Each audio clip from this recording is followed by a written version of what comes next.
नदी की आत्मकथा। जी हाँ, मैं नदी हूँ। नगराज हिमालय मेरे पिता है।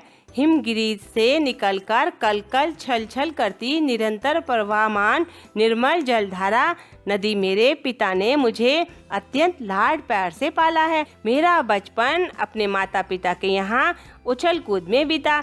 मैं जब भी इटलाती, उछल कूद करती या क्रीड़ा करती तो मेरे माता पिता का मन खुशी से भर जाता। पिता के लाड प्यार ने मुझ में स्वच्छंदता की प्रवृत्ति भर दी।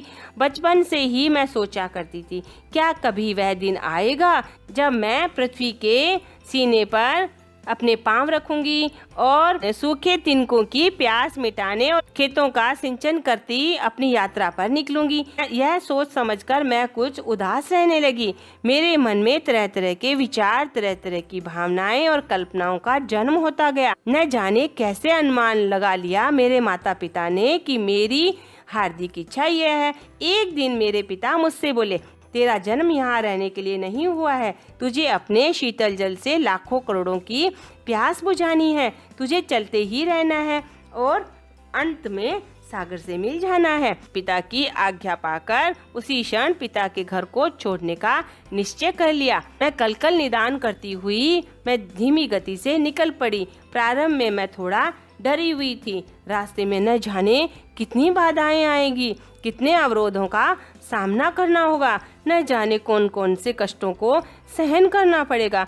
पर तभी मुझे कवि की यह उक्ति का स्मरण हो आया, गहन सघन मनमोहक वन तरु मुझको आज बुलाते हैं। मेरे जीवन के कर्तव्य की वे सब याद दिलाते हैं। जीवन में आराम कहाँ है, कष्ट नए नित सहना है। मुझको तो चलते रहना है, मुझको तो चलते रहना है। मैं लोक मंगल की देवी हूँ।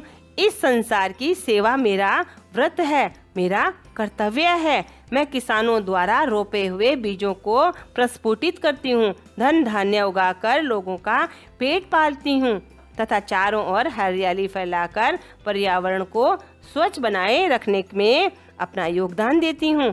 अनाज ही जीवों का प्राण है, अतः मैं जीवों की प्राणदात्री हूँ। मेरे कथन से आप यह आशय न लें कि मैं अभिमानी हूँ तथा अब मुझे अपने कर्तव्य पर अहंकार हो गया है। इतना तो सभी जानते हैं कि जल इस लोक के लिए कितना महत्वपूर्ण है। यद्यपि मैं परोपकार के लिए जीती हूँ और उसी के लिए निरंतर गतिशील रहती हूँ, परंतु आज का मानव कितना स्वार्थी और कृतघ्न हो गया है कि मुझ में कूड़ा कचरा, रासायनिक पदार्थ तथा उद्योगों का विषैला पदार्थ मिलाकर मेरे स्वरूप को अशुद्ध करने में तनिक भी कसर नहीं छोड़ता।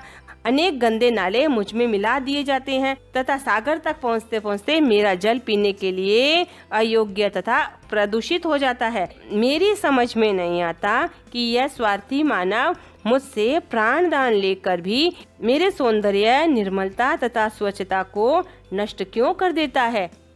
मैं विघ्न बाधाओं से घबराती नहीं और मार्ग में आने वाली विपत्तियों से भयभीत भी नहीं होती। वर्ण मार्ग में आने वाले सभी अवरोधों को भी अपने साथ बहा ले जाने का सामर्थ्य रखती हूँ। अपने प्रवाह से शिलाओं को टुकड़े टुकड़े कर देती हूँ। सागर में मिलते समय मुझे इस बात का संतोष होता है कि मैंने निरंतर गतिशील रहकर अपने कर्तव्य का पालन किया तथा मानव मात्र को पुत्रवत अपना स्नेह दिया। चलते चलते मैं मानव को यह चेतावनी देने में तनिक भी संकोच नहीं करूंगी कि यदि वह इस प्रकार से मेरे स्वरूप को प्रदूषित करता रहा तो मैं क्रोधित होकर उसे इसका दंड देने में भी पीछे नहीं हटूंगी, क्योंकि प्रत्येक बात को सहन करने की एक सीमा होती है। वैसे भी मनुष्य ने मेरा क्रोध बाढ़ और सुनामी के रूप में देख लिया है। ऐसे समय में मैं अमर्यादित हो उठती हूँ, अपने कुलों को तोड़कर विनाश की लीला का दृश्य उपस्थित कर देती हूँ। हे मानव, मैं तुझे चेतावनी देती हूँ, मुझे प्रदूषित करना बंद कर और अपने विनाश को स्वयं निमंत्रण न दे।